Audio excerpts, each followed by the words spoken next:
Umuwi na tayo mga kasama. Mukhang tahimik naman ang gabi. Wala na sigurong aswang na mga angahas sumalakay. Kasi alam nila na nagro-ronda tayo. Sandali, Itay. May batang sumisigaw. Teka, si Dayday yun ah. Tulong po! Tulungan niyo ako! Oh, bakit Dayday? Anong nangyari sa'yo? Bakit ka umiiyak? May malaki taong bayawak na pumasok sa aming bahay. Kinagat niya ang aking nanay. Parang awa niyo na, tulungan niyo po siya. Tay, sabi ko na nga ba't sasalakay ngayong gabi ang abwak eh. Mga kasama, tayo na. Hulihin natin ang abwak. Sige! Tay, hinaharangan tayo ng awak. Magdalawang grupo tayo. Yung iba sumama kay Itay at ang iba maiwan dito para harapin natin ang awak na to. Tama si Minerva, mga kasama. Sige! Sumama ang iba sa akin. Aba! Mang Felipe, magpapaiwan ako dito para alalayan si Minerva. Sige, Resty. Mag-ingat kayo. Opo. Mga hangal kayong mag-ama, mga albularyong pulpul. Akala niyo siguro mapipigilan niyo pa ang asawa ko. Huli na kayo! Albularyong pulpul pala ha. Itong sasabihin ko sa'yo, pangit na awak. Ang anak ng albularyong pulpul na ito ang maghahatid sa'yo sa impyerno. Tikman mong sibat ko! At lagpas! Nakalimutan mo yatang may pakpak ako. Ngayong wala ka ng sibat. Ako naman! Tumakbo ka na hanggang gusto mo. Magiging pagkain kita ngayong gabi! Lumayo ka sa akin!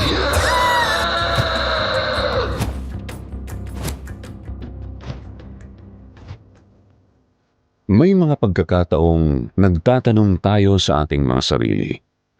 Ano nga ba ang kahulugan ng tunay na pag-ibig? Ano ba ang tunay na kaligayahan? Ano ang susundin mo?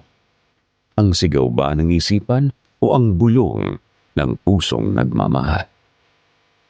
Paano kaya magiging masaya kung liwanag at kadiliman ang humahadlang?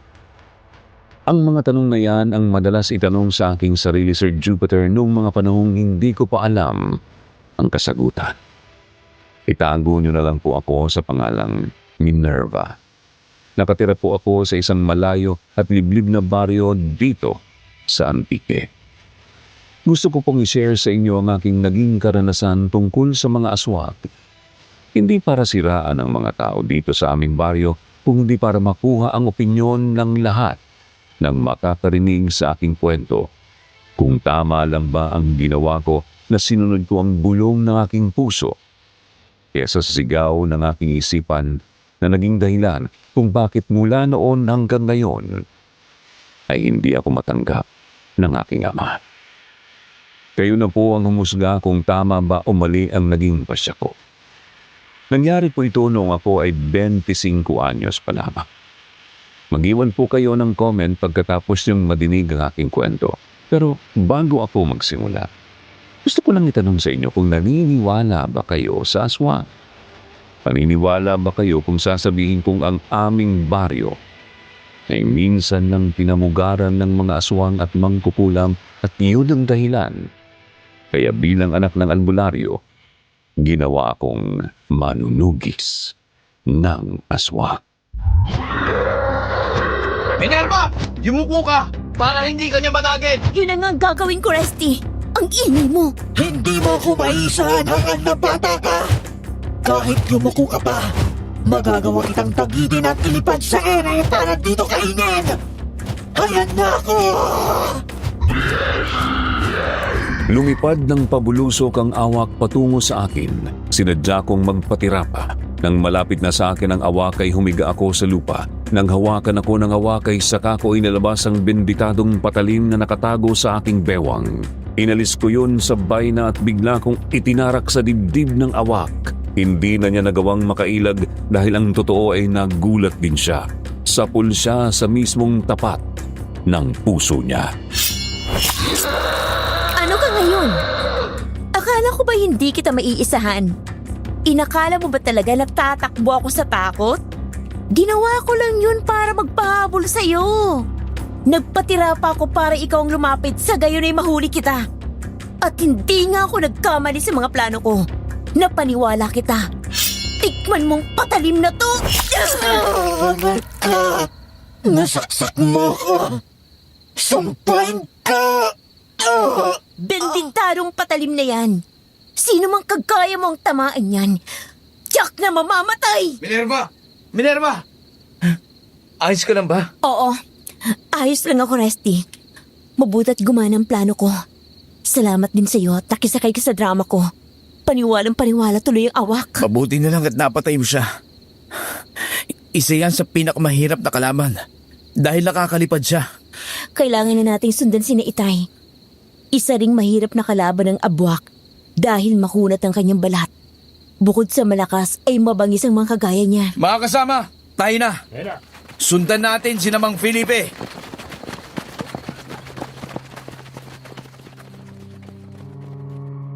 Nagmamadali nga kaming sumunod kina Itay. Nang dumating kami doon ay nasukol na rin nila ang abwak pero lumalaban yun.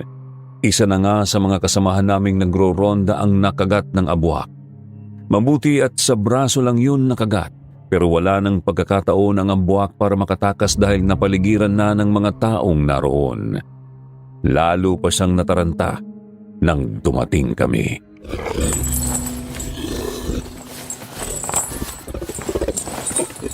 Tay, napatay na namin ang awak na asawa ng abwak na yan. Si Minerva ang tumapos ng kanyang kasamaan. Ngayon, naramdaman niya na kung ano ang pakiramdam ng mga binibiktima nila. Tiniyak ko na hindi na siya mabubuhay pa. Tinusok ko ang benditarong patalim sa mismong puso niya. Mabuti naman kung ganon. Nabawasan na ang salot sa lugar na ito. Pinatay mo ang asawa ko! Hindi kita magpapatawad! Mamamatay ka rin sa akin mga kamay! Hindi ko rin patatawarin ng mga kagaya nyo. Ihahatid ko kayong lahat sa impyerno! Minerva, mag-ingat ka! Mabangis ang abwak na yan! Alam ko yun, Tay. Pero hindi natin siya mahuhuli kung papaligirin lang natin siya. Pero wala naman tayong gagawin. Kapag makakuha ng pagkakataon ng abwak na to, baka makatakas pa. Kapag makatakas ako dito, magsisisi kayong lahat! Babalikan ko kayong isa-isa! Di na mangyayari yun dahil papatayin na kita. Salot ka! Isusunod na kita sa asawa mo. Ang mga kagaya mo ay mga mahihirang nilalang. Wala kayong mga utak. Ang mga taong hindi kayang lumaban lang ang nakakaya niyong patayin. Subukan mo kaya ako. Mayamang na dalaga! Mamamatay ako! Pero isasama kita! Humanda! Hindi ako sumasama sa mga bobong kagaya mo. Isa kang hangal na abwak. Hindi ang isang kagaya mo lang ang katatakutan ko. Isa kang walang kwentang halimaw. Halika, lumapit ka sa iyong kamatayan, bobo ka! Ang hindi alam ng abwak ay sinadya ko talaga naggalitin siya. Alam ko na kasi ang ugali ng mga aswang. Ayaw na ayaw nila ang minamaliit ang kanilang kakayahan. Nagwawala sila sa galit kapag ganoon, kaya sa sobrang galit nila ay nakakalimutan na nila ang tinatawag na diskarte sa labanan. Nang dambahin ako ng abwak at akmang sasagpangin ay iniharang ko ang patalim. Yun ang nakagat niya. Sa sobrang talim ng hawak kong patalim ay nahiwa ko ang bunganga ng abwak. Idiniin ko pa yon kaya inabot hanggang leeg niya. Napaatras ang abwak.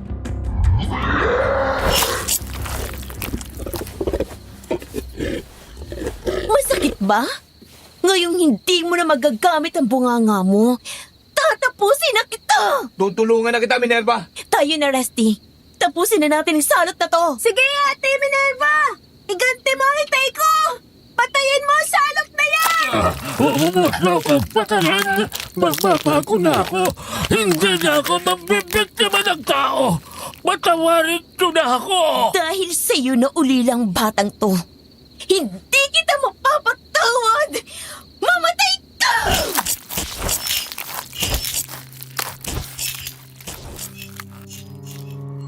Napaiyak ako sa galit ng suguri ng abwak at sinaksak ko siya ng paulit-ulit sa leeg dahil yon ang pinakamalambot na bahagi ng kanyang katawan. Bumubulwak ang dugo sa kanyang bibig habang patuloy ko siyang sinasaksak. Bumagsak na siya sa lupa pero parang hindi pa rin nababawasan ang aking galit. Sinaksak ko naman siya sa kanyang dibdib.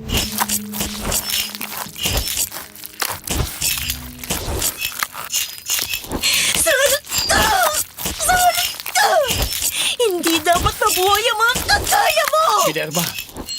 tama na, patay na siya. Hindi sapat ang buhay nila para mabawasan ang galit na nararamdaman ko. Hindi na sila naawa sa batang to. Tama na, Minerva. Tapos na. Hindi na mabubuhay ang salot na yan. At tungkol naman sa batang si Dayday, isama na lang natin siya para sa atin na tumira. Opo, Itay. Mauna na kami ni Dayday sa inyo. Sige, kami nang bahala sa bangkay ng kanyang ama.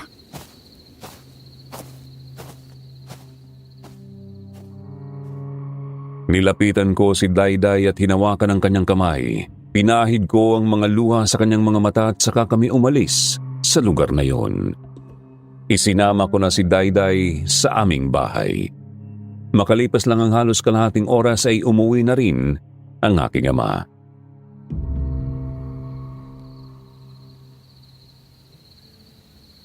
Alam kong masakit ang pagkawala ng inay mo, Minerva. Alam kong hanggang ngayon ay hindi mo pa matanggap ang nangyari sa kanya. Pero hindi pwedeng ganun ang gagawin mo sa lahat ng pagkakataon. Delikado yun, anak. Alam ko yun, Tay. Pero kapag nakakakita ako ng kagaya nila, hindi ko mapigilan ang aking sarili. Naaalala ko kung paano nila pinatay si inay. Sige, tama na. Huwag ka nang umiyak. Ang sa akin lang ay maging maingat ka. Dahil ang sobrang galit ang nagiging dahilan kung bakit nawawala ang diskarte sa labanan. Oo nga, Itay. Isa akong malaking hangal. Yun ang ginagawa ko sa aking mga nakakaharap. Ginagalit ko sila para masirang diskarte. Pero hindi ko namamalaya na nahuhulog din ako sa sarili kong patibong. Nasusuklam kasi ako sa kanila. Sa susunod, huwag kang magpapadala sa emosyon mo. Iyan ang magpapahamak sa'yo. Sana ay hindi mo nakakalimutan ang mga itinuro ko sa'yo. Opo, Itay. Hindi ko kalilimutan ang lahat ng yun. Pasensya na po sa ginawa ko kanina. Dalawa na lang tayong magkasama. Kung ako nga lang ang masusunod, gusto ko nang tumigil sa pagtugis ng mga aswang. Pero hindi ko naman matitiis sa mga taong humihingi ng tulong sa atin. Hindi din naman tayo magkakaroon ng katahimikan habang merong mga gumagalang aswang dito sa lugar natin, Tay. Tama ka. Sige na, malapit ang mag-umaga. Magpahinga na tayo.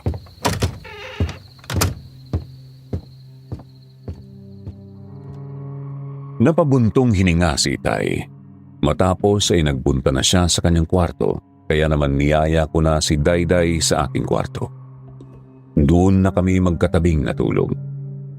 Kinabukasan ay inilibing na namin ang ama ni Dayday. Hindi na siya pinaglamayan dahil wala na rin naman silang kamag-anak. Muli ay nakita ko ang sobrang lungkot sa mukha ni Dayday. Ang walang tigil niyang pag-iyak ang nagpapaalala sa akin noong mga panahong inililibing din ng aking inay.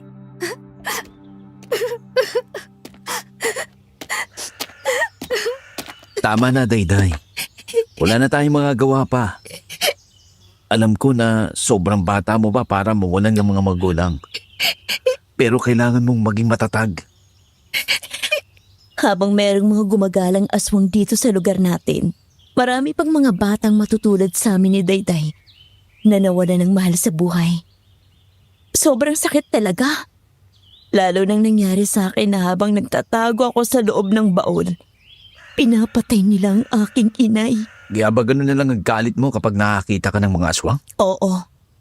Dahil ng mga panahong yun, wala pa akong kakayahang lumaban sa kanila. Kaya wala akong magawa kung hindi umiyak ng impit para hindi nila ako makita. Pero isinumpa ko sa aking sarili na maniningil ako ng pautang. Yun ang dahilan kaya sinanay ko ng mabuti si Minerva. Para may pagtanggol niya ang kanyang sarili at maging manunugis ng aswang. Umaasa ako na isang araw ay magkukursang landas namin ang mga aswang na pumatay kay inay. Meron silang bagay na naiwanan sa bangkay ni inay at alam kong hinahanap pa rin nila yon. Anong bagay na yun, Minerva?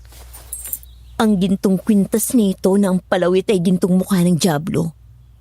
Bago tuluyang mamatay si inay, inilabas niya ito at ibinigay sa akin. Isuot ko daw ito palagi Dahil ito magliligtas sa akin sa oras ng kapahamakan. Pero parang mamahaling kwintas lang naman yan, di ba? Ano kayang ibig sabihin ng iyong nanay? Di ko alam. Hindi niya na natapos ang sasabihin niya sa akin kasi nalagutan na siya ng hininga. Bastang sinabi niya, ang mga anak lang daw niya ang maaaring magsuot nito. Tay, may alam ba kayo sa gustong sabihin ni inay tungkol sa kwintas na to? Kung ako lang masusunod, ayoko nang pag-usapan ng tungkol sa inay Salome mo. Nasasaktan lang ako kapag naaalala ko siya. Basta, ingatan mo na lang ang anumang bagay na iniwan niya sa'yo. Tama kayo, itay. Siguro ibinigay niya lang to sa akin para maalala ko siya palagi. Na kahit wala na siya, parang palagi ko pa rin siyang kasama.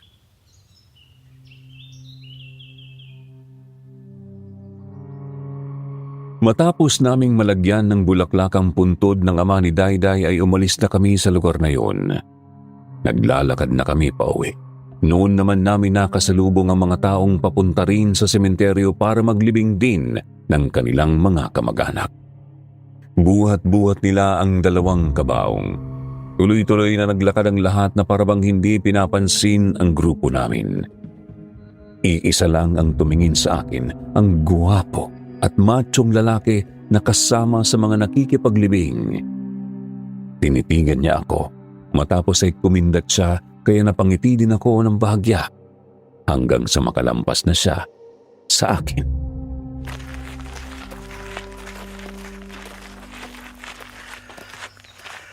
Tay, kakilala niyo po bang mga yan? Hindi sila taga rito. Baka doon sila sa kabilang baryo. Dito rin pala sila naglilibing ng mga kamag-anak nilang namatay? Pampubliko namang sementeryo ito eh. Lahat ay pwedeng maglibing ng mga namatay nilang mahal sa buhay dito. Yun nga lang, yung medyo may pera na kagaya nila, nakalagay sa kabao at sementado ang kanilang libingan. Yung mga kagaya naman natin, nakabalot lang sa puting kumot at inihuhukay lang sa lupa. Napakahirap talaga ng sitwasyon dito sa ating bayan. Hindi ka nga mamamatay sa gutom. Pero mamamatay ka naman sa kuko ng mga aswang. Oo nga eh. Sana nga ay maglayasan na dito ang mga yan. Nang makapamuhay na ng tahimik ang mga tao. Kapag nangyari ang sinasabi mo, Resty, makakatulog na tayo ng maayos sa gabi. Hindi na natin kailangan magronda at itaya ang buhay natin sa paghahanap sa kanila.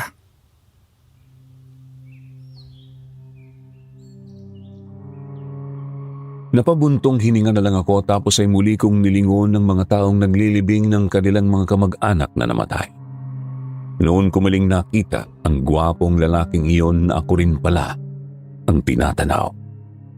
Nang gabing yon, hindi sumama sa pagro-ronda si Itay dahil masama ang kanyang pakiramdam. Kaya ako na ang namuno sa pagro-ronda. Kagaya ng dati ay dalawang aswang na naman ang sabay na sumalakay kaya nagdalawang grupo ulit kami. Mga kasama, sumama ang iba sa akin. Ang iba ay kay Minerva. Tama ka, Resty. Para sabay nating matulungan ang mga kabaryo natin na nangangailangan ng tulong. Doon kayo! At dito naman kami. Sige, tayo na. Kilos na mga kasama, tayo na. Sumama sa akin ang iba. Parang galing kina Aling Aida ang malakas na sigaw na yun. Nagmamadali nga naming tinungo ang daan papunta sa bahay ni na Aling Aida. Pero bago pa kami makarating doon ay isa pang aswang ang aming nakita kaya naman hinabol iyon ng aking mga kasama. Hindi ko napansin na nag-iisa na lang pala ako at nang ako ay makarating sa bahay ni na Aling Aida ay naalala ko na wala na nga palang tao roon. Matagal nang abandonado ang bahay na yon nang lumipat sa ibang lugar sina Aling Aida. Ang dali niyo palang papaniwalain. Hinahanap niyo ba kung sinong sumisigaw? Ayun yung babaeng aswang na hinahabol nila. Yun ang humihingi ng saklolo. Nagpahabol sa kanila para masolo kita. Gawa-gawa nyo lang din palang dramang to. Ang galing din ng isip mo ha. Napaniwala nyo kami. Para kayo mga artista sa pinilakang tabing. Pero walang kwenta yan. Kasi hindi ako natatakot sa mga kagaya mo. Talaga ba? Totoo palang sabi nila. Buo ang iyong loob. Sa kabila ng iyong magandang mukha ay nagtatago ang isang malupit na katauhan. Malupit lang ako sa mga kagaya nyo. Kasi nga mga kalahi mo ang pumatay sa aking inay. Umaasa akong darating ang oras na mamamatay sa aking mga kamay ang mag-asawang halimaw na pumatay sa kanya. Hindi na mangyayari yun. Dahil ngayon pa lang, tatapusin ko na ang kahibangan mo. Kakainin ko ang puso mo ngayon. Hindi mo yan magagawa ng madali. Hindi ako basta papayag. Pupugutan kita ng ulo nitong tabak na hawak ko. Nang mag-abot kami ng aswang ay naging mas mainit ang aming labanan. Malalakas na taga ang ginawa ko pero nailagan yun ng aswang. Parang alam na alam niya ang mga kilos ko. Nang sumalakay siya ay napatras ako dahil ilang ulit niya akong sinunggaban. Mabuti na lang at nagawa ko ring maiwasan ang matatalas niyang mga kuko. Maya-maya lang ay narinig ko na ang pagdating ng aking mga kasamahan. Maswerte ka pa rin. At dumating na ang iyong mga kasama. Pero hindi pa ito ang huli nating pagkikita, babae. Mga kasama! Nandito ang aswang! Minerva! Nasaan yung aswang? Nakatakas siya. Doon siya tumakbo. Minerva! Ayos ka lang ba? Tuso ang aswang na nakalaban ko. Alam na alam niya mga kilos ko. Ay, muntik na akong mapahamak, Rusty. Nalansi nila tayo. Ang dalawang aswang na kasama niya. Sinadyang magpahabol para maiwan ka mag-isa. Oo, ganun na nga ginawa nila. Talagang ako gusto nilang mawala. Uuwi na ako, Rusty. Masama ang pakiramdam ni Itay. Baka siya naman ang balikin ng mga aswang na yon. Si Dayday lang ang kasama niya sa bahay. Sige, iatid na kita.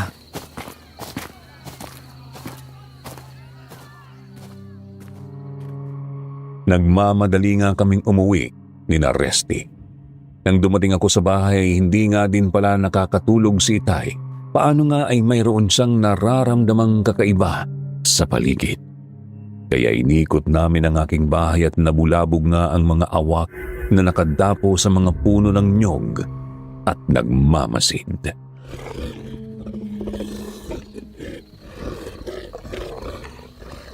Bakit ganito nang nangyayari ngayon?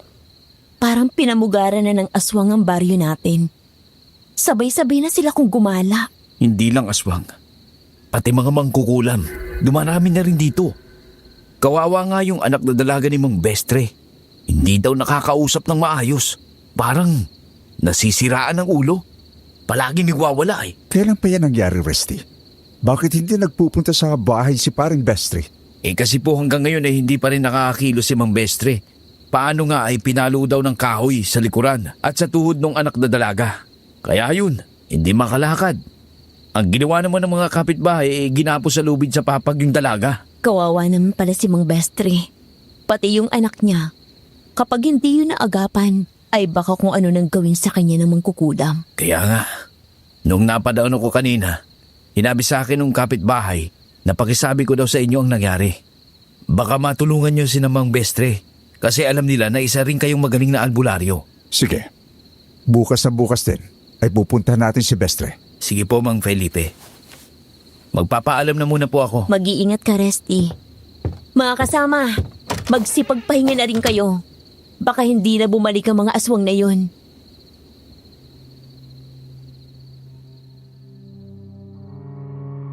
Nang makaalis na nga ang mga tao ay isinara ko na ang pintuan ng aming bahay. Nahiga ako pero hindi kaagad ako nakatulog. Patuloy pa rin akong nakikiramdam sa paligid hanggang sa dalawin na ako ng antok. Kinabukasan ay kinuha ni Itay ang baul na nasa ilalim ng papag niya. Doon nakalagay ang mga kagamitan niya sa panggagamot bilang albularyo. Kinuha niya doon ang 4 na bala ng Armalite. May mga nakataling pulang sinulid bawat isang bala. Kinuha din niya ang isang maliit na Biblia. Itinali niya sa ulo ang pulang panyo na may simbolo ng araw at ang buntot pagi. Dinala ko naman ang mga sandata namin panlaban sa mga aswang. Pinuntahan namin ang bahay ni Mang Bestre.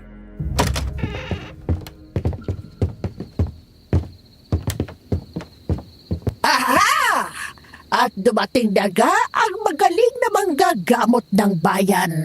Sabi ko na nga ba't hindi magtatagal? Malalaman mo rin ang ginawa ko sa babaeng ito. Ano ang atraso sa iyo ng babaeng ito?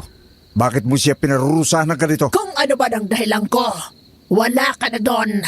Hindi ko kailangang sabihin sa'yo. Palayain mo na ang babaeng ito bago pa ako maubusan ng pasensya sa iyo. Nakikiusap ako. Natigilan mo na ang pananakit sa kanya. Magsisisi ka kapag sinayang mo ang pagkakataong ibinigay ko sa iyo. Huwag mo kong takutin! Hindi ako pangkaraniwang mangkukulam kagaya ng iniisip mo. Ikaw ang parurusahan ko. Ipapakita ko sa iyo kung gaano ako kalakas.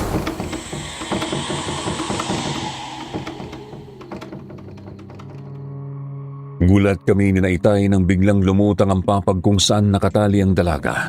Tumayo ang papag habang nakalutang sa ere kaya humarap sa amin ang babae na namumuti ang mga mata. Tumawa siya ng malakas kasabay ang paglikha ng malakas na hangin. Kaya naman ang mga bagay na nasa loob ng kwarto ay naglutangan din at sumalubong sa amin. Para kaming binabato ng kung ano-anong bagay na nasa loob ng kwarto.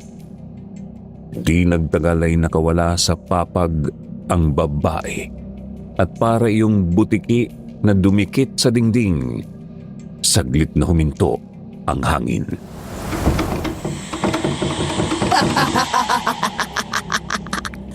Nagulat ka ba sa ginawa ko? Albularyong polpol! Panimula pa lang yan.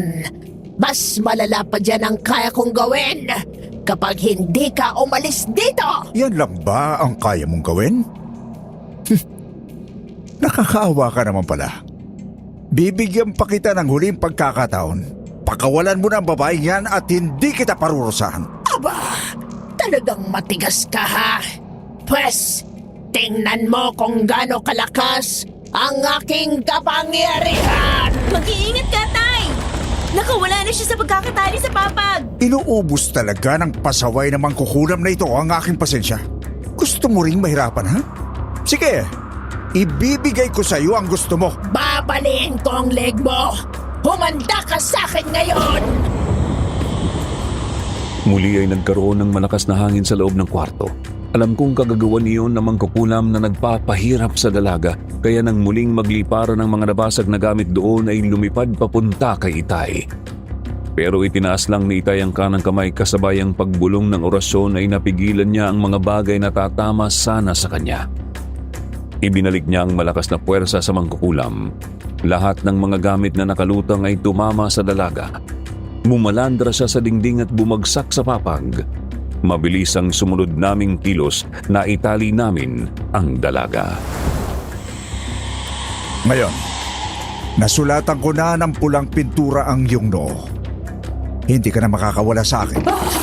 Anong klaseng pinturang pinahid mo sa noo ko? Ang sakit! Hapdi! Hindi ko kailangan ipaliwanag sa iyo kung ano yan. Gawin mo ang paraang alam mo para makatakas ka. Kasi nagsisimula pa lang ako. Tikman mo ang bala na ilalagay ko sa pagitan ng mga daliri. Saka ko pipigain ng ganito. Aray! Aray ko! Tama na! Hindi ko na kaya ang sakit! Sino ka? Anong kasalanan sa iyo ng dalagang ito? Wala siyang kasalanan sa akin. Binayaran lang ako para gawin to sa kanya. Hindi ko alam kung anong motibo ng taong nagbayad sa akin. Kung ganon, ay tigilan mo na ang babaeng ito. Pakawalan mo na siya. Hindi pwede. Ang sinimulan ko, tatapusin ko. Bayad na ang buhay ng babaeng yan. Kung ganon, ay tikman mo ang buntot pagi na ito. Malalaman ko rin kung saan ka naglulungga. Makikilala rin kita kung sino ka. Minerva, humiram ka ng planggana sa kanila. Lagyan mo ng tubig. Madali! Opo, Itay. Mabilis akong kumilos dahil hindi naman makagalaw si Mang Bestre. Ako na ang kumuha ng planggana at naglagay ng tubig. Ibinigay ko kay Itay. Kumuha siya ng buhok ng dalaga at inilagay sa tubig. Unti-unti ay nakita namin ang lugar ng mangkukulam. Nakita rin namin ang hitsura noon. Si Aling Narcisa ang babae niyan. Siya ba ang magkukulam na yan, Mang Felipe? Siya na nga yan. Narcisa, bakit ka naging masama? Bakit ginagawa mo ito? Dati ay magkakampi tayong lumalaban sa kasamaan. Isa ka sa nagtulak sa akin para maging ganito, hangal ka.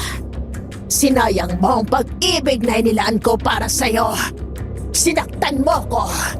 Ipinagpalit mo ko sa asawa mo. Diyos ko naman, bakit hanggang ngayon ay hindi ka makalimot? Tigilan mo na ito. Habang nabubuhay ako, hindi kita patatahimikin. Ikaw at ang mga mahal mo sa buhay ay magbabayad ng mahal. Kumilos na kayong dalawa ni Minerva. Tugisin niyo ang mangkukulam na yan habang napipigilan ko pa siya. Sukdulan na ang galit niya sa akin. Hindi ko na mapagbabago pa ang kanyang isipan. Sige, Itay. Huhulihin namin siya para iharap sa mga taong baryo para sila nang humatol sa kanya. Sige, kayo nang bahala. Mag-ingat kayong dalawa. Kilala ko yang si Narcisa. Malakas din siya at maraming alam na paraan sa pakikipaglaban. Huwag kayong magpabaya. Kung ganon, kilala niyo na ako. Wala na palang dahilan para magtago pa ako. Tatapusin ko na ang anak ni Bestre at idadamay ko kayong lahat. Humanda ka. Kapag nakuha ka na ni Minerva, ang mga tao na ang hahatol sa iyong kasamaan. Anong nangyari sa iyo? Dati kang mabuting manggagamot, Narcisa. Wala akong panahong magpaliwanag sa'yo. Sa pangarap mo lang ako mahuhuli. Kaya kung makalaya sa mga paraang alam mo, Felipe, hindi mo ako kaya! Habang pinipigilan ni Itay ang mangkukulam na nagpapahirap sa katawan ng babae ay nagmamadali naman kami ni Resty na pinuntahan ang bahay ni Aling Narcisa. Nasa dulong bahagi iyon ng aming baryo. Nang makarating kami roon ay tahimik ang paligid kaya pumasok kami sa kanyang bakuran. Nang makalapit kami sa kanyang bahay ay tinadyakan ni Resty ang pintuan yun. Halos mawasak yun nang mabuksan. Pero wala na roon si Aling Narcisa. Natakasan tayo ng matandang yun. Ang mga gamit niya sa pangkukulam, nagkalat dito oh. Nakawala siya kay Itay. Totoo ngang malakas siya gaya ng pagkakakilala ni Itay. Tsak na dyan sa may pintuan sa likod bahay siya dumaan. Habulin natin siya, Minerva. Jack na hindi pa nakakalayo ang matandang yun. Sandali lang. Kailangang maalis sa manikang basahan nito ang mga nakataling buhok at mga karayom para tuluyan na makawala sa sumpang dalagang anak ni Mang Bestre. Sige, gawin mo na kagad. Baka makalayo pa siya, Minerva. Mas maganda kung mauna ka na. Habulin mo siya. Hindi pwedeng madaliin ang pagkakalas ng sumpa. Kapag nagkamali ako, maaaring mamatay ang anak ni Mang Bestre. Sige, ako na maghahanap sa kanya. Pagkatapos niyan ay sumunod ka na sa akin. Nang makaalis nga si Resty ay kaagad kong ginawa ng maingat ang pag-aalis ng sumpa ng kulam sa manikang basahan na naroon. Pati ang mga karayom ay maingat kong inaalis habang bumubulong ng orasyon kontra sa sumpa ng mangkukulam. Pinagpapawisan ako ng malapot lalo na nang kalasin ko na ang mga buhok sa manika. Nang matapos yun ay nilagay ko na sa garapon ng mga yon at dinala. Nang lumabas ako sa pintuan sa likuran ng bahay ay nakita kong pabalik na sa loob ng bahay si Aling Narcisa. Pambihira naman! Akala ko'y nag-iisa lang si Reste pumunta dito kaya nagtago lang ako sa makapal na halamanan. Nang makalayo siya ay lumabas na ako. Nandyan ka pa pala. Ikaw pala ang kasama niya. Buong akala ng mga taga rito ay napakabait yung tao. Sa kabila pala ng mga mabuting gawa na ipinapakita nyo, isa pala kayong mangkukulam na dapat kasuklaman. Naging bayaran kayo para kumitil ng buhay. Hoy, Minerva, tumigil ka! Hindi mo alam ang aking pinagdaanan kaya ako nagkaganito. Dati, naging mabuti ako manggagamot. Marami akong natulungan. Pero may tumulong ba sa akin na ako'y nahihirapan na? Wala naman, di ba? Kaya gumawa na kayo ng masama, ganun ba? Kaya ang espesyal niyong kakayahan ginamit nyo na para magkapera? Tama ka! Kumakalam ng sikmura ko. Mamamatay na ako sa gutom. Lumapit ako sa kanila pero walang tumulong sa akin. Nagsisisi ako kung bakit naging mabuti ako sa kanila. Kaya namang lumapit sa akin para magbayad ng malaking halaga. Natukso ako kasi makakakain na ako ng sapat. Hindi nakakalamang sikmura ko. Pero maraming taong nasasaktan nyo. Ang iba namatay na. Kayo rin bang may gawa nun? Oo, ako nga. Dahil yon ang nasa kontrata. Mula nang talikuran ako ng iyong ama, ipinasya kong gawin ang mga bagay na ito. Napakasama nyo, Aling Narcisa. Hindi na kayo patatawarin ng langit sa mga ginagawa nyo. Alam ko yan. Kaya nga hindi naman ako umaasa eh. Pinabayaan na nga niya ako maghirap. Kinuha na nga niyang lahat ng mahal ko sa buhay. Nag-iisa na lang ako. Kaya wala nang halaga kung sa impyerno man ako mapunta kapag ako'y namatay. Kaya wag mo na akong pigilan. Dahil sino mga harang sa aking daraanan, papatayin ko. Pareho pala tayo ng layunin. Para sa akin, ang mga kampo ng kadiliman ay hindi na dapat binubuhay. Dapat kayong mawala! Bago mo ako kalabanin, patayin mo muna ang mga alaga ko.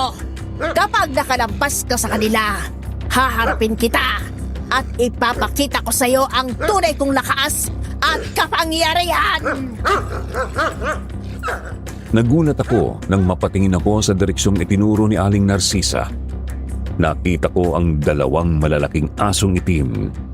Hindi sila pangkaraniwang aso kasi sobrang laki nila. Umaangil sila sa galit habang tumutulo ang mga laway. Ang mga mata ay pulang-pula. Unti-unti silang lumapit sa akin.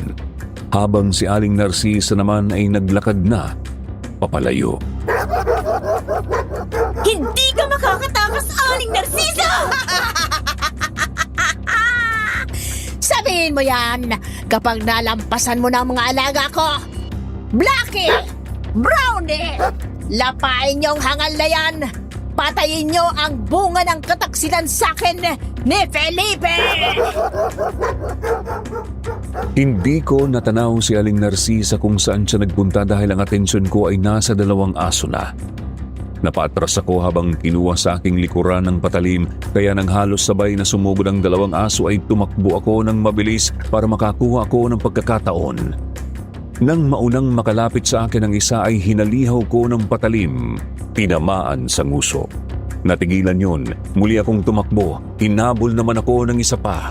Noon humarang ang isang aswang. Parang hindi patas.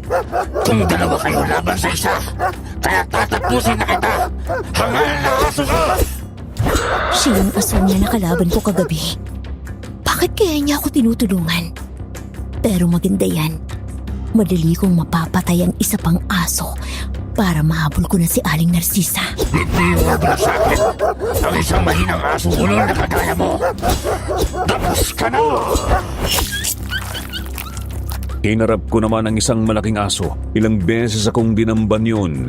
Naiwasan ko naman ang pag-atake ng aso at sa bawat pag-ilag ko ay pinatatama ko naman sa katawan niya ang hawak kong patalim hanggang sa maramdaman niya ang malalang sugat sa katawan niya.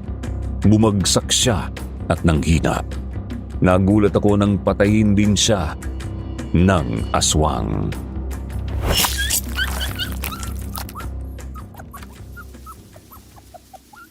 Maraming salamat sa iyo. Huwag kang magpasalamat sa akin. Ginawa ko yon hindi para iligtas ka.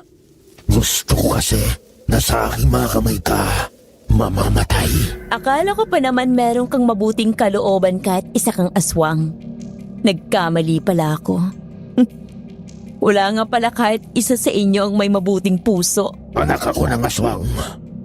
Ang utos sa akin tapusin ang mga taong humahadlang sa amin. Kayo ng iyong ama ay marami nang napatay sa mga kalahi ko. Kaya hinanap kita. Sayang, bangkay ka na nang babalikan ng asawa mo.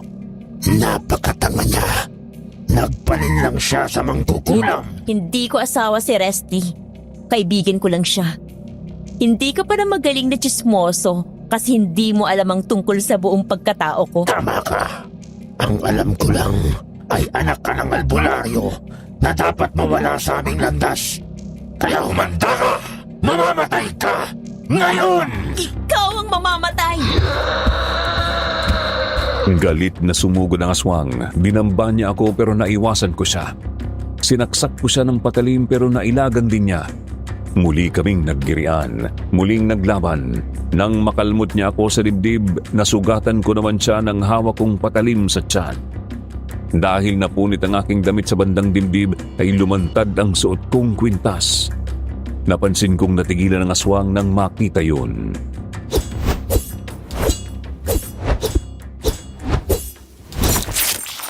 Saan galing ang kwintas na yan?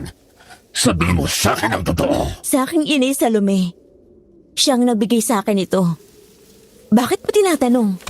Oh, teka, bakit ka lumuluhod sa akin? Ikaw ang hinirang. Nako, patawarin mo ako sa aking ginawa. Iniutos lang kasi sa akin na hanapin ka at patayin. Kung alam ko lang na ikaw ang hinirang, hindi ko gagawin yon. Hindi kita sasaktan bagkusay.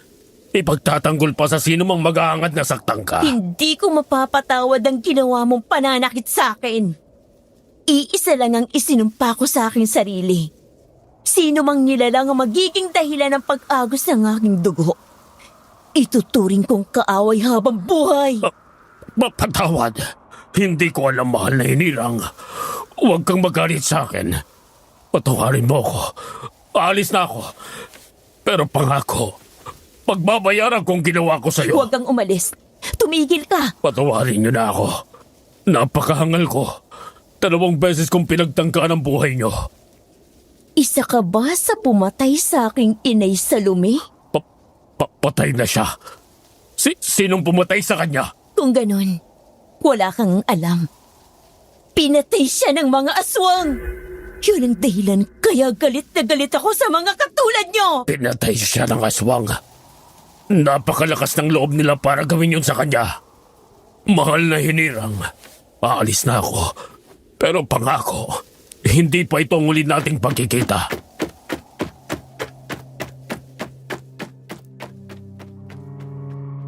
Mabilis na tumakbo ang aswang papalayo.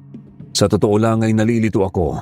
Hindi ko alam kung ano ang mga sinasabi ng aswang. Bakit parang bigla siyang natakot sa akin? Nagsisisi siya dahil nasaktan niya ako. Napakamot na lang ako ng ulo at saka umalis na ako sa lugar na yon. Noon ko nasa lubong si Resty.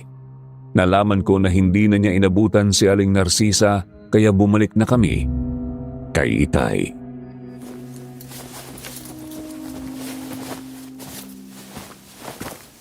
Natakasin kami ng mangkukulam na si Aling Narcisa, Itay. May sugat ka sa dibdib. Ayos ka lang ba? Mababaw lang to, Tay. Kagagawa ng aswang na nakalaban ko. Kahit na bababaw yan, kailangan mo pa rin kamutin yan. Makamandag ang mga kuko ng aswang. Sige po, Itay. Kumusta na nga po palang anak ni Mang Bestre? Magaling na siya. Para daw siyang nanaginip. Hindi niya kasi alam ang mga ginawa niya. Alam kong babalikan pa siya ng mangkukulam. Kaya binigyan ko na siya ng pangontra para hindi na siya tabla ng kulam. Mabuti naman po kung ganun.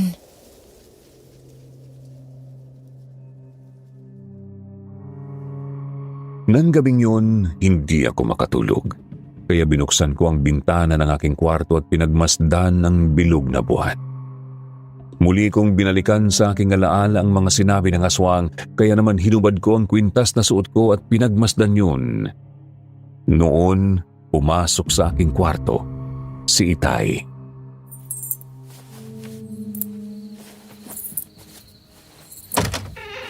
Gabi na. Bakit nakabukas pa yung bintana ng kwarto mo? May problema ba? Meron lang ako mga katanungan na hindi ko rin maisip, Tay. Tungkol saan? Tungkol sa aswang na nakalaban ko kanina. Nang masugatan niya ako at masirang damit ko, nakita niyang kwintas na to. Bigla siyang nagbago. Nawala ang galit niya at natakot sa akin. Tinawag pa akong hinirang. Tay, ano bang ibig sabihin ng hinirang? Ang pagkakaalam ko, sa salitang hinirang, pinili. Ganun po ba? Yun kasing itinawag sa akin ng aswang na yung kanina eh. Hinirang daw ako. Tay, magsabi ka sa akin ng totoo. Huwag mo nga akong tingnan na ganyan. Anong sasabihin ko sa'yo? Tao ba ako? Ano bang klaseng tanong yan? Siyempre naman tao ka. Bakit? Hayop ba ang tingin mo sa sarili mo? Ang ibig kong sabihin, Tay, normal ba akong tao? Totoo niyo ba akong anak? Hindi ba ako aswang? Matulog ka na. Pagod lang yan. Tsaka huwag mong kalilimutan na isara ang bintana ng iyong kwarto, ha? Ang daya niyo talaga. Hindi niyo sinagot ang tanong ko eh. Alam mo naman ang sagot dyan. Anak ka ng albularyo. Anak ka namin ng inay sa lume mo. Yan ang palagi mong tatandaan.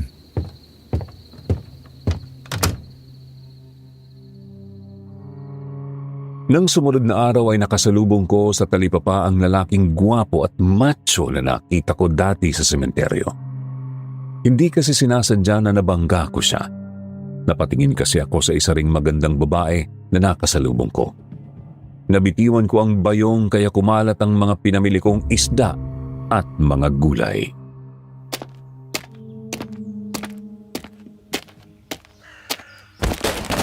Naku, miss, pasensya ka na ha. Hindi ko sinasadyang mabangga ka. Ako ang dapat humingi ng pasensya sa iyo eh. Kung saan-saan kasi ako tumitingin kaya nabangga kita. Teka, hindi ba ikaw yung nasa sementeryo nung nakipaglibing? Oo. Ikaw nga yun. Yung kinindatan ko. Ako nga.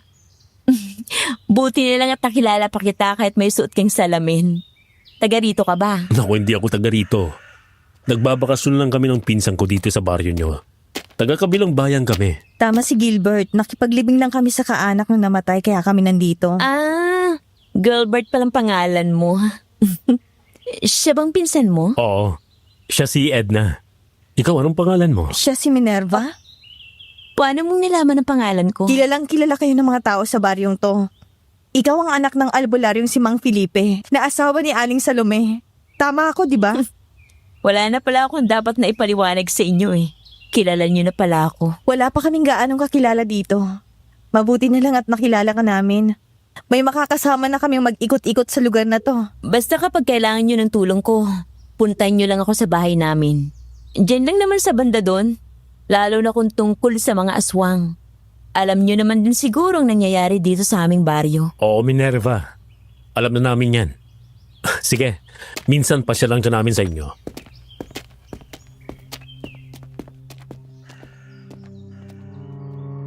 Nang umalis na sina Edna at Gilbert ay tumuloy na ako sa aming bahay.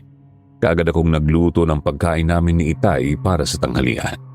Akala ko ay nagbibiro lang sina Gilbert at Edna, pero nang mga sumunod na araw lang ay palagi na silang nakikipagkita sa akin hanggang sa maging magkaibigan na kami. At minsan nga ay nagpasama pa sila sa akin para mamasyal sa mga lugar sa aming baryo. Pero hindi sa lahat ng oras ay palaging masaya, lalo na kung mayroong mga aswang na lumalabas kagaya ngayon. Huwag kang matakot, Edna. Pangkaraniwan na lang sa akin ang mga ganitong pangyayari. Ako nangaharap sa kanya. Kaya kong talunin ang aswang ngayon. Oo nga naman, Minerva. Pabayaan mo na si Gilbert. Delikadong mga aswang, Gilbert. Mag-iingat ka. Hoy, aswang! Kung sino ka man, mas mabuti pang itigil mo nang binabalak mo. Umalis ka na dito. Kung hindi, babaliin kong liig mo. Hindi siya makikinig sa'yo. Kaya na siya. Mag-iingat ka. Huwag kang mag-alala. Kayang-kaya ni Gilbert. Nang sumugod nga ang aswang ay buong tapang itong hinarap ni Gilbert. Hinawakan niya ang magkabilang kamay ng aswang at saka tinadyakan yun. Tumumba ang aswang pero muling bumangon at sumugod ulit. Mabilis na umilag si Gilbert. Pumasan siya sa likuran ng aswang at sinakal yun. Buong lakas niyang binali ang leeg ng aswang kaya agaw buhay iyong bumagsak.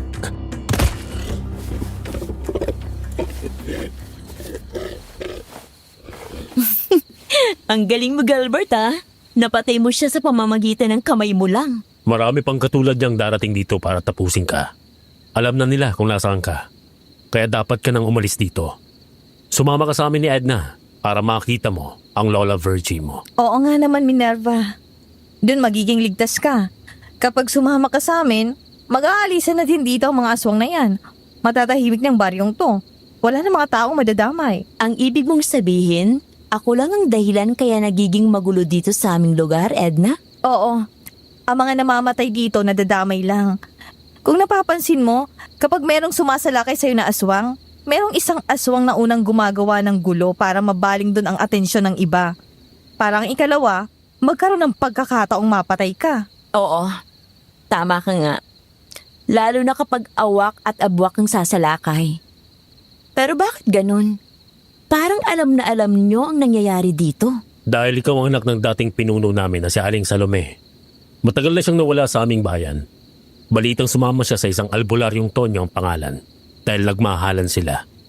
Pero Felipe ang pangalan ng aking ama. Nagpalit siya ng pangalan para itago ang tunay niyang pagkatao. Matagal silang nabuhay ng payapa at masaya. Pero nitong nakaraang taon may nakatuklas na nandito sila. Kaya nagsimulang gumala dito ang mga aswang para patayin ang pamilya niyo. Totoo bang sinasabi nyo? Isa ring aswang ang aking ina? Dati niyo siyang pinuno? Tama ka. Kung sasama ka sa amin at makikilala mo ang Lola Virgin mo, mas mauunawaan mong lahat. Dahil hanggang buhay kayo ng iyong ama, marami pang aswang ang pupunta dito para patayin kayo. Parang imposibleng mga sinasabi niyo. Totoo ang sinasabi namin. Ang ama ko at ang iyong ina ay magkapatid. Kaya magpinsan tayo, Ate Minerva. Maniwala ka sa amin, mahal na hinirang. Dahil isa ako sa mga nakatanggap ng utos na patayin ka. Ilang beses tayo naglaban hanggang sa matiyak ko na lang na ikaw din ang pinahahanap sa akin ni Lola Virgie dahil sa kwintas na suot mo.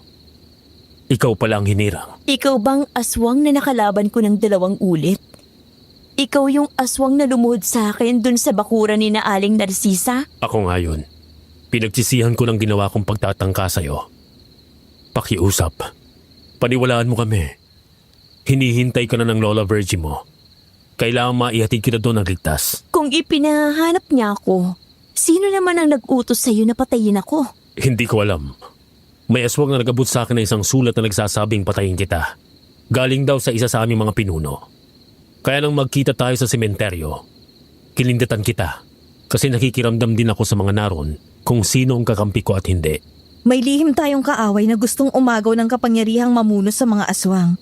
Kaya gusto kanyang mamatay para makuha ang kwintas na yan na simbolo ng isang hinirang o pinili para mamuno sa mga laing aswang. Wala na tayong oras. Sumama ka na sa amin para mailigtas mo rin sa kapahamakan ng mga taong narito sa baryo nyo na nadadamay habang nandito ka. Bigyan niyo ako ng sapat na panahon para kausapin ang aking ama. Marami siyang dapat na ipaliwanag sa akin. Sige, Ate Minerva. Nandito lang kami sa paligid at babantayan ka namin para matiyak namin na ligtas ka at maihahatid ka namin kay Lola Virgie.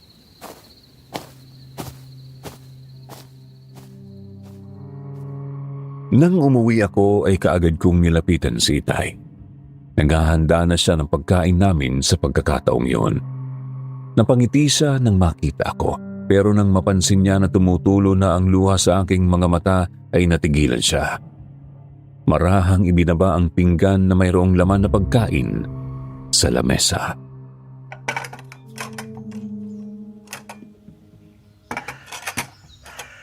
Minerva, meron ka bang problema? Bakit umiiyak ka? Ikaw bang albularyong si Tonyo na umibig sa aswang na si Salome?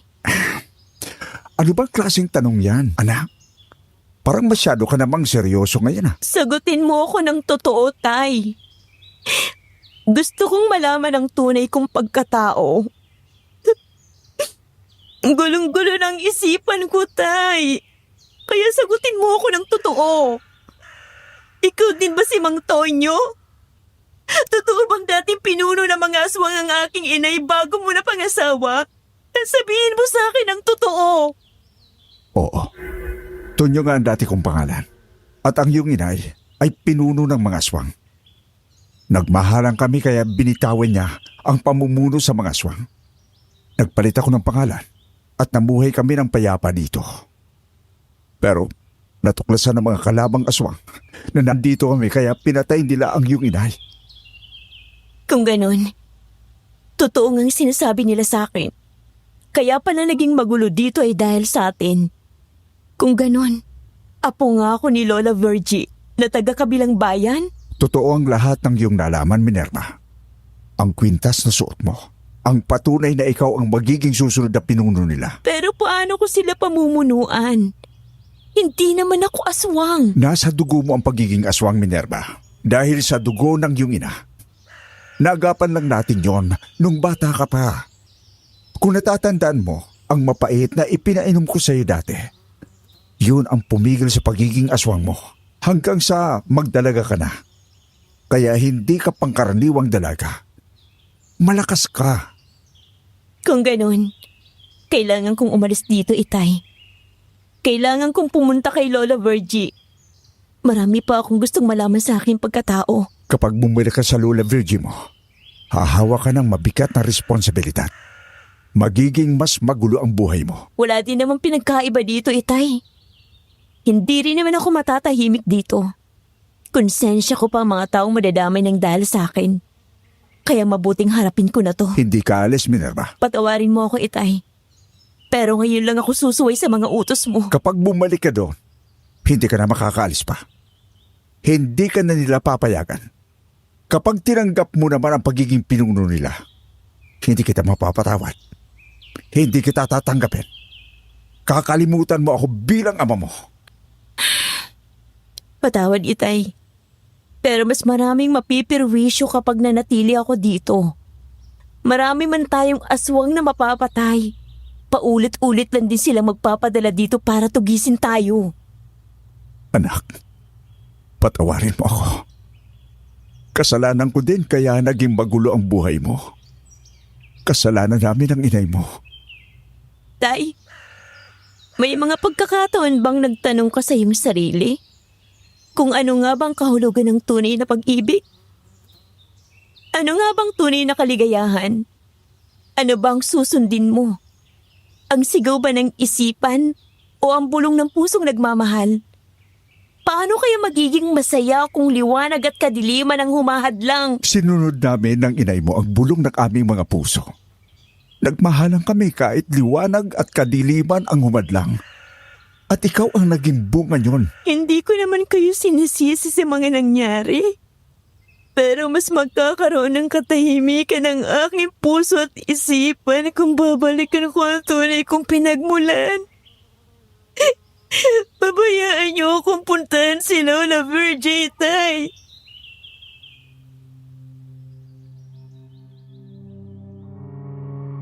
Alam ko na masama ang loob ng aking ama nang kumuha ako ng damit at ilagay sa bag. Nagdala rin ako ng itak at ilan pang panlaban sa aswang na alam kong makakatulong sa akin. Nang lumabas ako ng bahay ay naglakad na ako palayo. Mula sa likuran ng malalaking puno ay lumabas naman sina Edna at Gilbert. Sumama na ako sa kanila pero hindi pa kami nakakalabas ng aming baryo ay mayroon ng mga aswang na humarang sa amin. Talagang meron tayong lihim na kaaway, Edna. Hindi sila papayag na maiuwi natin si Minerva. Alam na natin yan. Nang tanggapin natin ang misyong to. Kaya nakahanda na ako sa mga mangyayari. Hindi talaga ako papayag makaalis ka sa baryong ito, Minerva. Aring Narcisa, bakit nandito rin kayo? Hindi ba halata? Nakipagsabwatan ako sa mga aswang. Ako ang nagturo sa kanila kung nasaan ang iyong ama. Kaya naalaman ng mga aswang na nandito sila sa baryong ito. Mga aswang!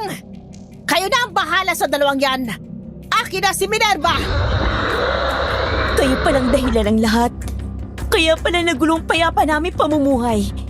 Ilang taon kami naging masaya hanggang sa magtalaga ako. Tapos sa isang iglap, sinira mo! Habang nagsasaya kayo, nagdadalamhati naman ang puso ko. Palagi akong lihim na nagmamasid sa inyo. Hindi ko alam kung paano ako makakaganti kay Salome. Hanggang noong nakarang taon, may mga aswang ko nakilala na hinahanap sila. Kaya nakipagsabwatan ako sa kanila. Isa ka talagang traidor. Magpapayag ka! Galit na galit ako nang suburin si Aling Narcisa. Tinagpas ko siya ng itak pero mabilis siyang nakailag para siyang hangin na nakaalis sa kinatatayuan niya at nakalipat sa kabilang bahagi. May mga matitinik na rosas siyang inilabas at pinalutang sa hangin tapos ay ibinato niya sa akin. Pinagtataga ko ang mga rosas na yon. Naramdaman kong hindi yun mga ordinaryong rosas. Sintigas ng alambre ang mga tangkay niyon. Nagawa mong iwasan! ang mga makamandag na rosas ko ng ganun lang kadali. Nakalimutan mo yata na hindi ako ordinaryong dalaga, Aling Narsisa. Kahit hindi ako naging aswang, nananalaytay pa rin sa aking dugo ang dugo ng aking inay. Talagang ginagalit mo ako. Humanda ka sa susunod kong gagawin. Wala ka ng susunod na gagawin. Ang iyong mga kamay, hindi mo na magagamit sa paggawa ng kasamaan. Bago pa makapaglabas ng bagong sandata si Aling Narsisa ay sinugod ko na siya. Tinaga ko siya at isinalag niya ang dalawa niyang kamay. Naputo lang mga yon at sabay na bumagsak sa lupa.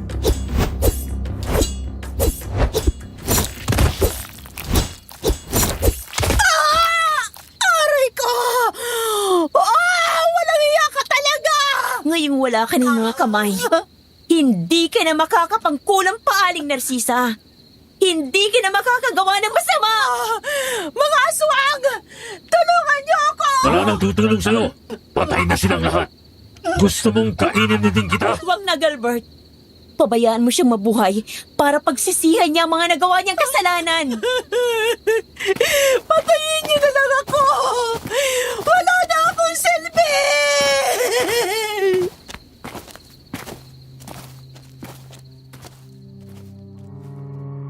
Iniwanan na namin si Aling Narsisa. Sa totoo lang ay nakadama pa rin ako ng awa sa kanya. Pero wala naman akong magagawa kung hindi ang ipagtanggol ng aking sarili. Naisip ni na Edna at Gilbert na matatagalan kami kung maglalakad lang ako kaya pinasan ako ni Gilbert. Yun ang unang pagkakataon na nakasakay ako sa likuran ng aswang. Tapos ay tumakbo siya ng mabilis na tulad sa isang kabayo at nang makarating nga kami sa kabilang bayan, sakop pa rin ng Antique. Mayroong isang malaking baryo na mayroong malalaking bahay pero mga luma na. Nalaman ko kay Gilbert na lahat ng mga nakatira doon ay mga aswang.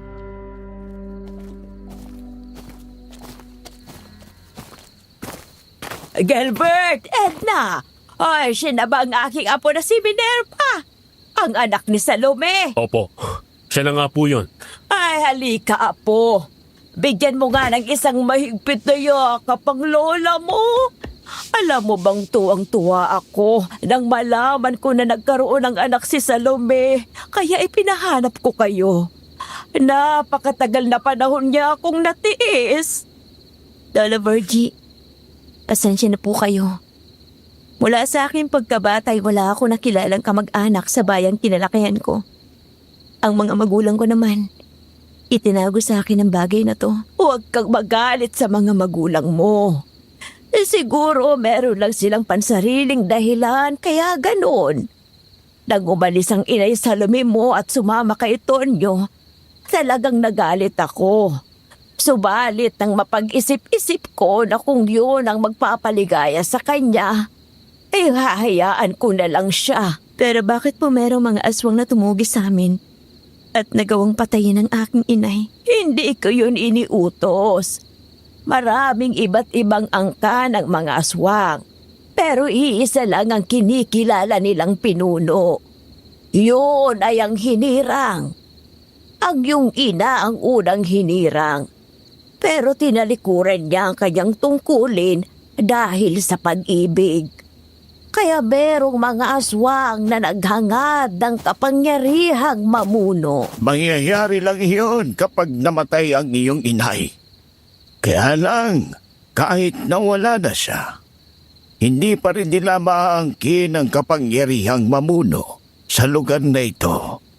Dahil sa iyo, Minerva, ikaw ang nagmana ng kwintas na yan na simbolo ng isang pinuno. Ang kwintas pala na ito ang simbolo ng isang pinuno? Oo. Kaya nang makita ko yung suot mo nung naglaban tayo, lumuhod ako at humingi ng kapatawaran sa'yo. Sana ay mapatawad mo ang aking anak na si Gilbert. Mahal na hinirang. Hindi niya alam na ikaw pala ang pinahanap ni Pinunong Virgie. Ngayong nandito ka na ay maaari nang bumaba sa kanyang pwesto si Elpidio na siyang pansamantalang namumuno sa lahat ng angkan sa baryong ito. Bukas ng gabi, sa pagbibilog ng buwan, ay formal ko nang isasalin sa iyo ang pamumuno sa lugar na ito. Mahal na hinirang Minerva. Pero Lola Virgie, kung sakaling ako na bang magiging pinuno ng mga aswang, hindi na ba nila papakailaman ang aking ama? Hindi na ba nila guguluhin at idadamay ang mga tao sa baryong kinalakhan ko? Walang imposible kapag ikaw na ang pinuno nila, Minerva. Lahat ng utos ng isang pinuno ay dapat na masunod. Kung ganun, tinatanggap ko ang responsibilidad na ito para sa kaligtasan ng itay ko at sa mga tao sa aming baryo. Ay, mabuti naman kung ganoon. Ay, talagang pinasaya mo ko. Bukas sa pagbibilog ng buwan, humanda ka dahil sa harapan ng lahat, ikaw na ang papalit kay Elpidio. Tama si Lola Virgie mo. Kaya't magpahinga ka na. Edna, samahan mo na ang pinsan mo sa ipinahanda kong kwarto para sa kanya. Sige po, Lola. Minerva. Mahal na pinuno pala. Uuwi na ako sa amin. Sasabay na ako kay Itay para makapagpahinga na din ako. Sige, maraming salamat sa tulong mo ha. Walang naman. Tinupad ko lang ang utos ni Lola Virgie. Dito ay ligtas ka na. Wala nang magtatangka ng masama sa'yo.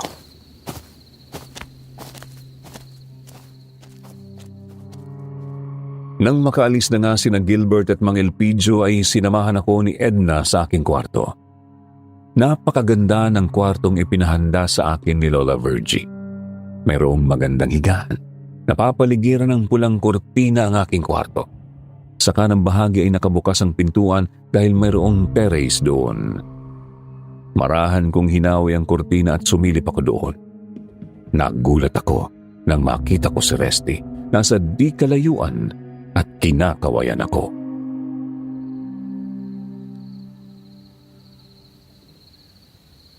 Anong kinagawa ng loko na yun dito?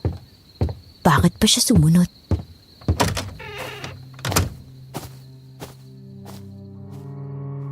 Naisipan kong lumabas ng bahay. Doon ko muling nakita si Edna kaya sinabi ko na nandoon si Resty kaya kakausapin ko lang sandali. Sumang-ayon naman si Edna kaya itinuro niya sa akin ang daan patungo sa likuran ng bahay ni Lola Virgie. Kaya napuntahan ko si Resty.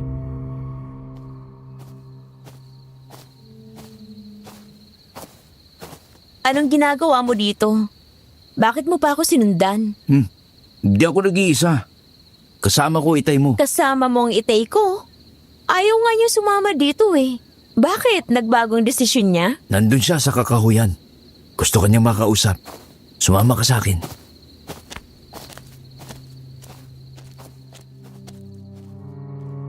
Sumama nga ako kay Resty sa kakahuyan. Malayo pa lang ay natanaw ko ng aking ama kaya nang makalapit ako sa kanya ay kaagad akong yumakap. Natutuwa ako kasi nagbago ang kanyang isipan at sinundan ako.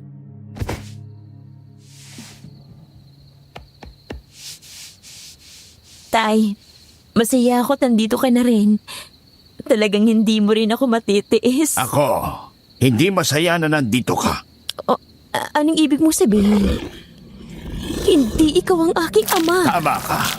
Hindi naman talaga ako ang iyong ama. Nagulat ako nang makita kong nagbago ang anyo ng lalaking kaharap ko. Hindi siya si Itay. Siya si Mang Elpidio na ginaya lamang ang anyo ng aking Itay para linlangin ako. Nang tingnan ko si Resty ay nagbago rin ang anyo niya. Isa siyang aswang na nanggagaya lang ng anyo. Nakadaba ako ng takot. Sa dilim ay lumabas pa ang ilang aswang na nagtatago roon. Anong ibig sabihin nito, Mang Elpidio? Ibig sabihin nito ay mamamatay ka na ngayong gabi. Alam mo bang pwede kitang parusahan sa kapangasang gagawin mo ngayon? Baka nakakalimutan mong ako magiging pinuno niyo. Habang hindi pa dumarating ang takdang oras para sa paglilipat ng pamumuno, ay ako pa din ang pinuno nila. Alam mo bang napakaswerte mo? Marami akong inutusang patayin kayong mag-anak, pero palagi kayong nakakaligtas. Lalo ka na. Puro walang kwenta ang mga iyon. Lalo na si Aling Narcisa. Kung ganun, ikaw pala ang kasabwat na sinasabi niya. Pero bakit mo ginagawa to? Dahil sa kapangyarihan, nang mamatay ang iyong ina, akala ko ay ako na ang magiging pinuno. Makukuha ko na ang basbas ni Pinunong Virgie. Hindi pala. Pansamantala lang niya akong ginawang pinuno dahil alam niyang mayroon pa siyang apo. Isa pang kinaiinisan ko si Gilbert. Hindi na nga ginawa ang inutos ko. Ay inuwi ka pa niya dito. Ikaw pa lang nagbigay ng utos sa iyong anak na patayin ako. Hindi ko siya anak. Pinalaki ko lamang siya para maging malakas na sandata pagdating ng oras. Pero nagkamali ako. Nagsisisi ako na pinalaki ko pa ang walang kwentang iyo. Kung ganon, hindi pala kita tunay na ama. Kaya pala kung ano-anong masasakit na salitang palagi kong naririnig sa'yo mula sa aking pagkabata. Kung ano-anong kasamaan ang pinagagawa mo na kapag hindi ko sinunod, ay natitikman ko matatalas mong kuko. Hindi mo pala ako anak! Oo! Anak ka ng iyong ina sa isang abwak. Pero wala na sila dahil pinatay ko na dahil sa kanilang kataksilan. Matutuwa na sana ako sa iyo kung pinatay mo ang babaeng ito. Pero hindi mo ginawa. Dahil siyang ipinahanap sa akin ni Pinunong Virgie. Huwag mo siyang sasaktan. Mananagot ka kapag sinaktan mo siya. Ako pa rin ang pinuno ngayon. Kaya ang utos ko ang masusunod. Patayin ninyo ang babae ito. Kapag makialam si Gilbert, idamay nyo na siya. Tumigil kayong lahat! Pinunong Virgie, Lapastagan ka, Elpidio! Sino ka para saktan ang aking apo? Masyado kang naging kahamar sa kapangyarihan! dahil ako ang dapat na mamuno sa lahat ng angkan sa baryong ito. Hindi ang isang katulad niya. Isa kang hangal! Sinira mo ang pagtitiwala ng Lola Virgie sa'yo! Mula sa gabing ito, sinasabi ko sa inyong lahat, si Minerva na ang magiging pinuno ninyo! Siya na ang hinirang na kinikilala ng Quintas bilang pinuno! Hindi ako babayag. Mamamatay ang babaeng ito sa aking mga kamay. Mabilis ang naging kilos ni Gilbert. Sinugod niya si Elpidio at bumaon sa leeg niyo ng matatalas niyang kuko. Kaagad na nawasak ang lalamunan ni Elpidio. Gulat yon nang lingunin si Gilbert. Paluhod iyong bumagsak.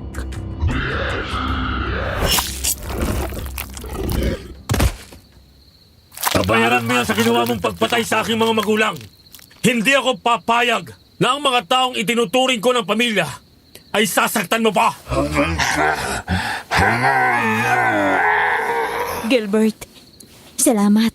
Nakaanda akong samahan at bantayan ka habang ako'y nabubuhay mahal na pinuno. Ay, mukhang nakakaamoy ako ng isa na namang magandang kwento ng pag-ibig. Apo, Minerva, mas matutuwa ako kung bibigyan mo na ako ng apo. Hay! Mabait na bata naman yung si Gilbert. Siya nga naman, Ate Minerva.